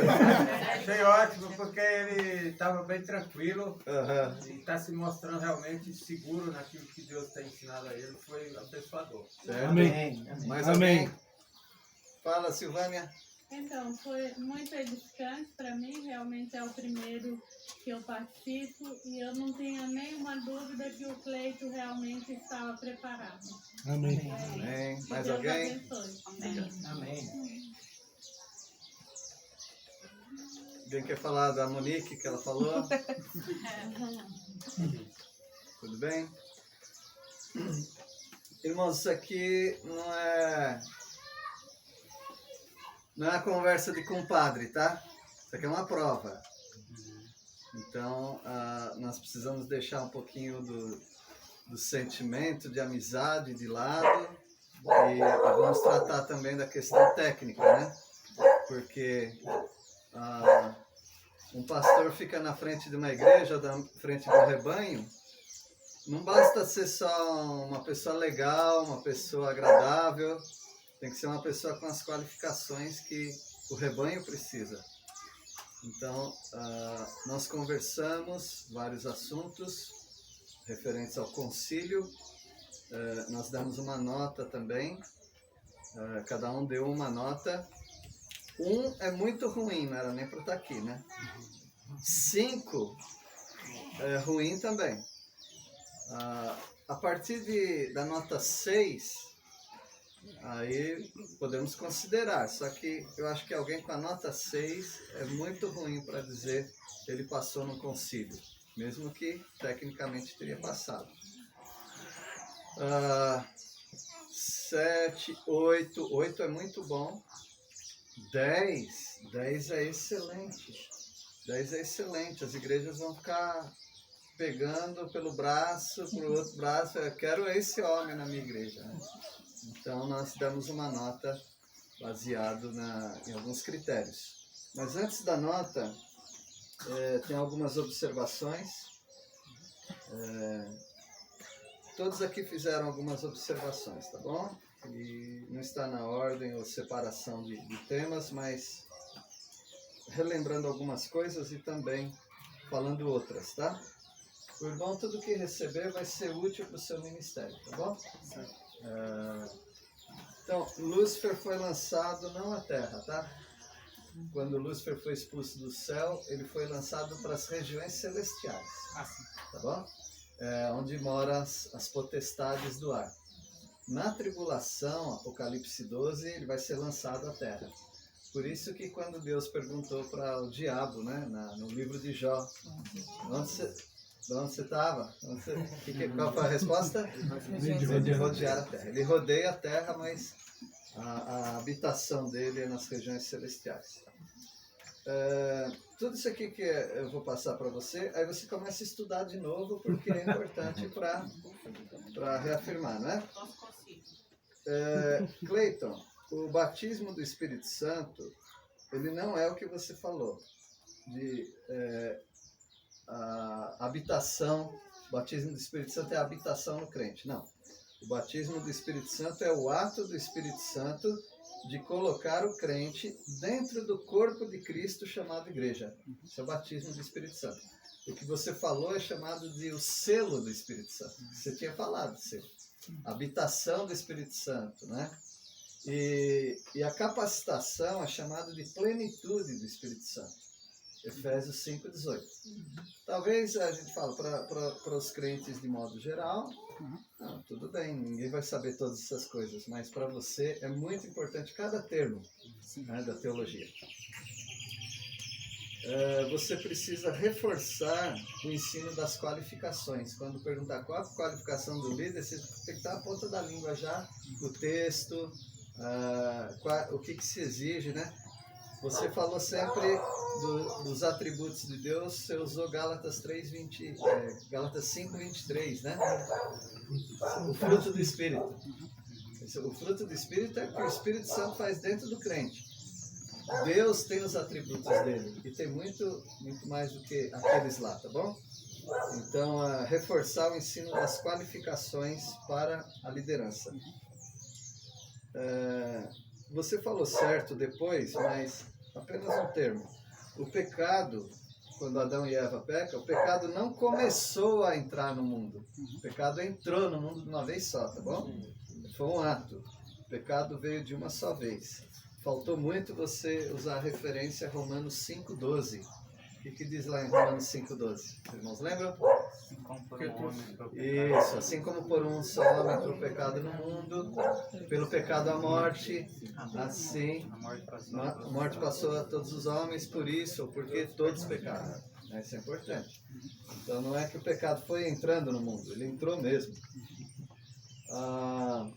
Então, alguém falou ficou preocupado com a teologia propriamente dita, né? Teologia propriamente dita é algo que é muito comum entre os teólogos, né? É a doutrina do Deus Pai. Ô, Cleiton, isso é um pouco constrangedor, mas é importante falarmos, e foi falado, fiquei contente que falaram, porque essa é uma observação que a gente tem com você, tem também com o Mateus. Eu vim de uma família que meu pai ele era semi-alfabetizado, né? Minha mãe também, eles fizeram Mobral, né? Mobral. Depois de adultos, eles fizeram 1 ou 2 anos de curso. Então, minha família sempre foi muito simples, mas os nossos irmãos, eles progrediram, não para falar para os pais, agora eu sei, você não sabe nada, não. Mas para dizer, muito obrigado pela sua educação, por se esforçar para nos ajudar, e eles desenvolveram. E eu também, de certa maneira, né, também desenvolvo. Você precisa melhorar muito no português. Alguém aqui falou que os holofotes, eles estão para lá. Agora, uma vez que você tem o título, eles ficam em cima de você. Então, eu me lembro uma vez um pastor que alguém pregou, e aí ele perguntou assim, que ano que você está lá no curso? Eu falei, estou no último ano, sou formando. Ele falou, mas com esse português ruim aí, então para um aluno ele falou isso aí, você já é um missionário há algum tempo. Leia, leia. Professora Tânia, professora de português, chata que só, né? Leia, volte à gramática. Então, não fale, Cleiton, a gente somos, a gente temos. Mas fale, nós somos, nós temos. Tá?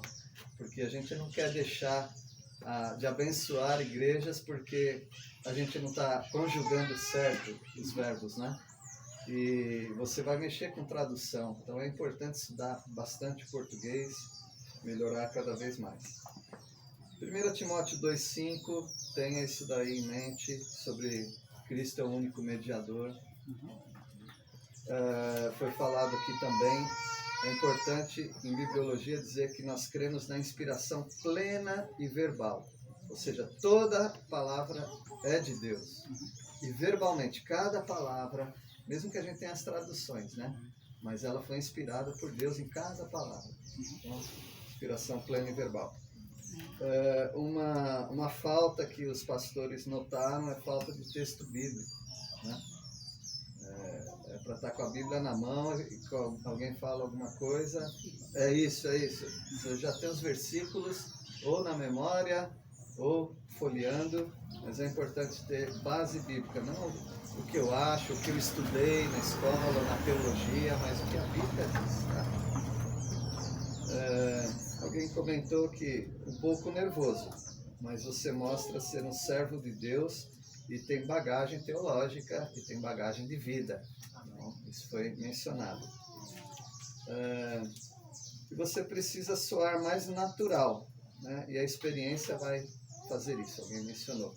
É claro que é um concílio, então é difícil ser tão natural, mas você vai desenvolvendo isso na sua vida, ficar mais com o ombro mais solto, não ficar tão tenso, tá bom?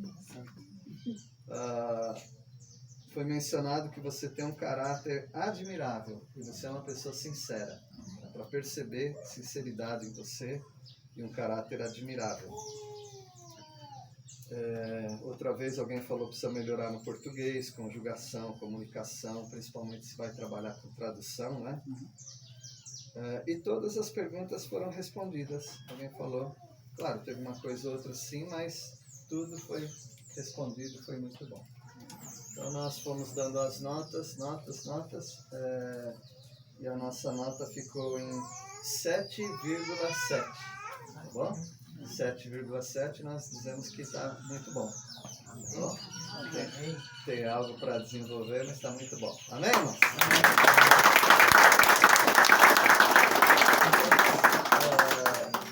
Nós vamos agora consagrar o irmão e eu quero também pedir permissão para os pastores. Eu gosto de ter a prática de convidar os meus líderes também, né? Que é o nosso vice-presidente, o Joãozinho, o nosso diácono, o João Escapim. O João Escapim está aqui? Está aqui. Uhum. Então, eu queria também que a esposa viesse, se ajoelhasse aqui. Tem uns grãos de milho aí?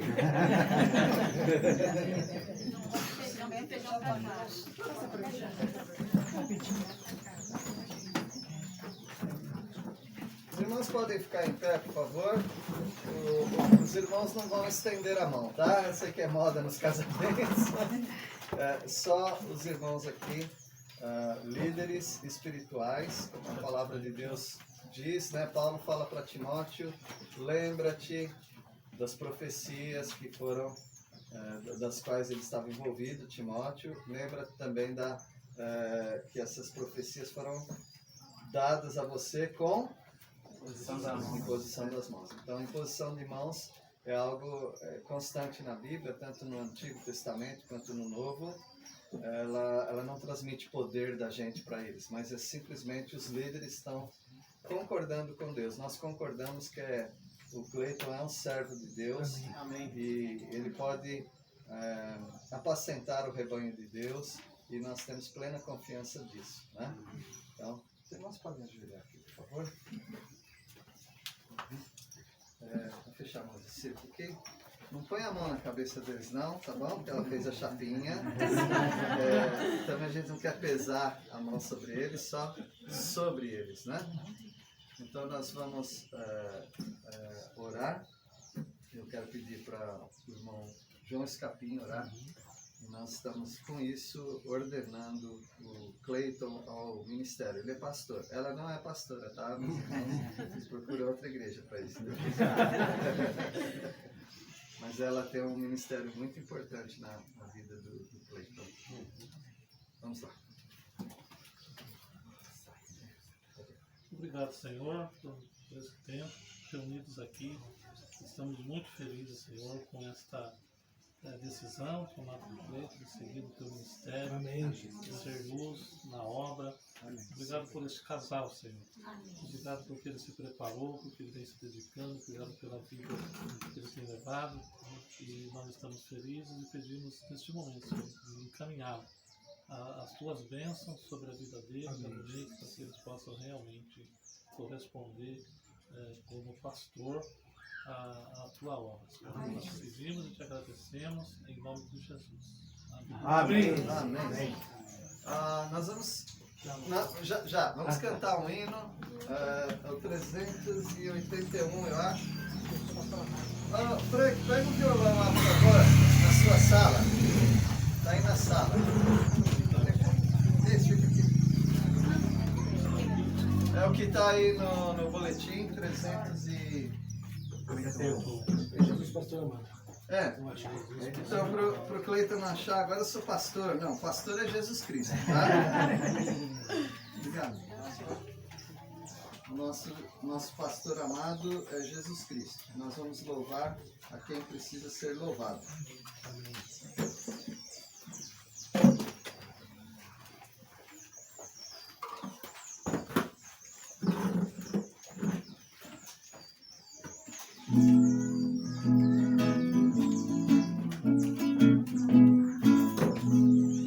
Jesus, pastor amado, contempla-nos aqui, concede que sejamos um corpo só em ti, contendas e malícias que longe de nós vão, nenhum desgosto impeça a nossa comunhão, pois sendo resgatados por um só Salvador, devemos ser unidos por um mais forte amor, olhar com simpatia os erros de um irmão e todos ajudá-lo com branda compaixão. Jesus, suavemente, ensina-nos a amar e como tu sejamos também no perdoar. A quanto carecemos de auxílio do Senhor, unidos supliquemos a Deus por esse amor. Se tua igreja toda andar em santa união, então será bendito o nome de cristão. Assim o que pediste em nós se cumprirá, e todo mundo inteiro a te conhecerá. Amém. Agora nós vamos tirar uma foto com o pastor Cleiton aqui no meio, com a esposa Monique. Nós vamos ficar em volta. Quem vai tirar foto? É o Jonas. É o Jonas. Não. Toda a liderança. Pode vir, Joãozinho. fechadinho aqui? Pode ficar também. Eu ia voltar. Vai. Socorro! Pode de novo? Era ruim, né?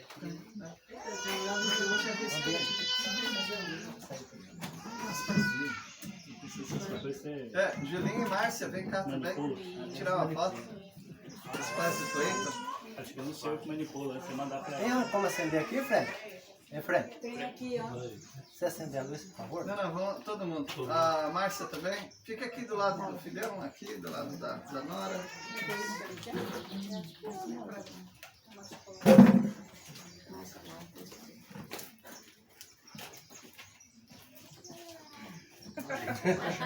Tem que ser diferente, hein? Eita, João. Irmãos, agora eu vou fazer sentar. E o Cleiton. Pode sentar. Como eu falei, aqui tem um certificado, tá bom, Cleiton? Certificado para você. Essa aqui é a ata de consagração ao Santo Ministério. Está aqui assinada pelo nosso vice-presidente Joãozinho e por mim. Tá bom? E essa aqui é uma carteirinha, ela é temporária, tá bom? Para um pouquinho. Aí, para aí. Já pedi para fazer. Para lá. Aqui.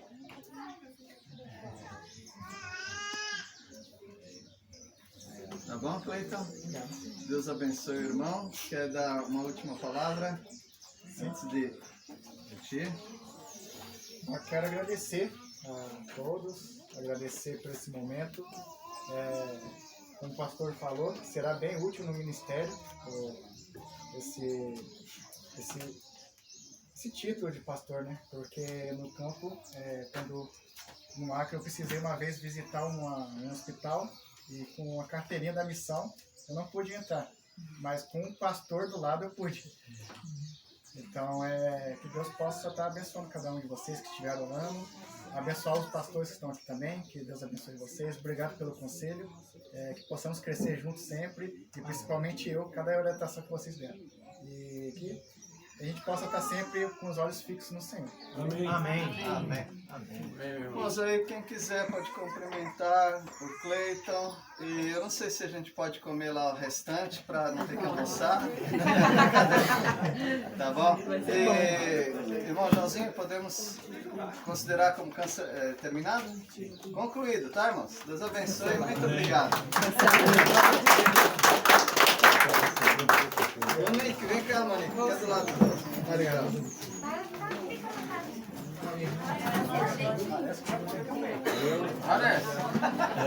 Parece. Então vai, Joãozinho. Se quiser ir, por aí. Vou pegar o grão.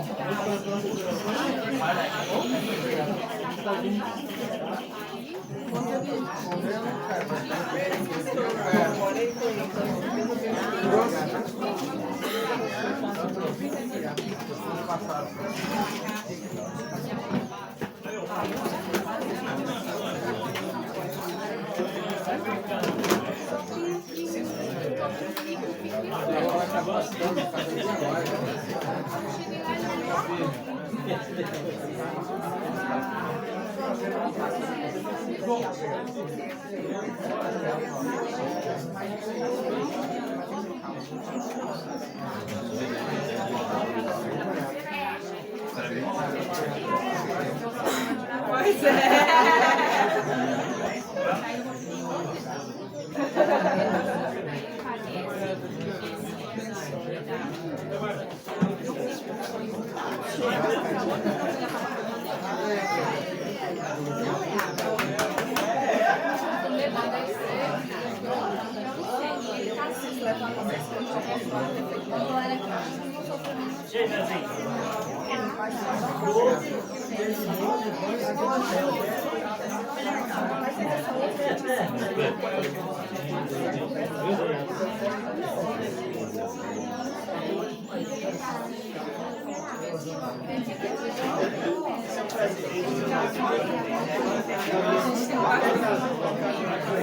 Aqui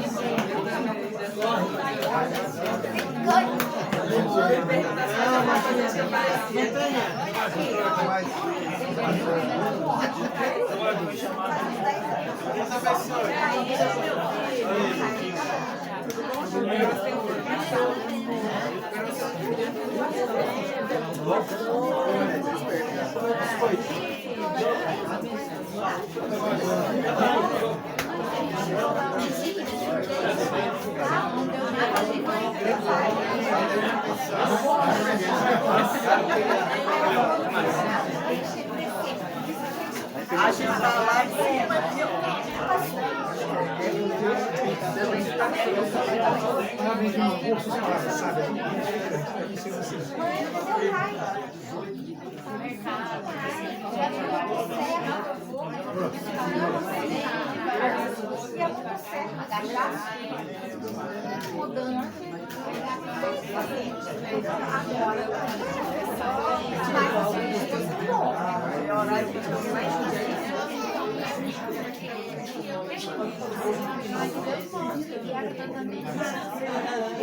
Agora você está passando particular.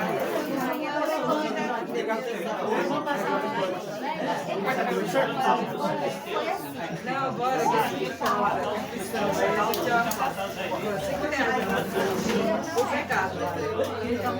Já está perdoado. R$5 por pecado. Garantia. Black Friday. Gente, já mexeu assim. Obrigado por me dar um pouquinho. Ele vai trabalhar no final de semana para vocês. Eu achei que também. Ele tá mandando mensagem para combinado. 7h10, acho que até um pouquinho. 7 horas, a partir das 7 horas. Mais ou menos. Obrigada, viu? Só manda mensagem para eu não esquecer. Eu não vou esquecer, mas manda uma canetinha. Agora tu tá... Fica seguindo aí, Deus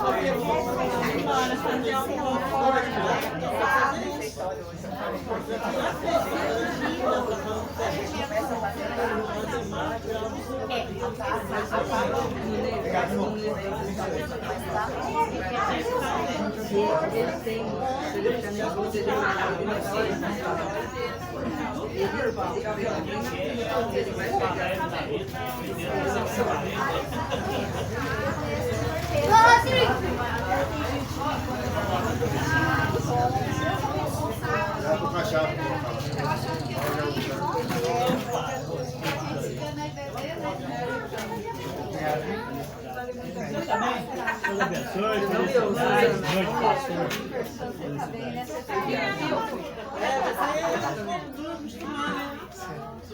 Parabéns, Deus abençoe o seu ministério de pastores, missionários, como marido. Parabéns, mãe. Deus abençoe. Parabéns, Nick. Deus abençoe a sua vida com Cleito, no ministério, em todas as áreas. Deus abençoe.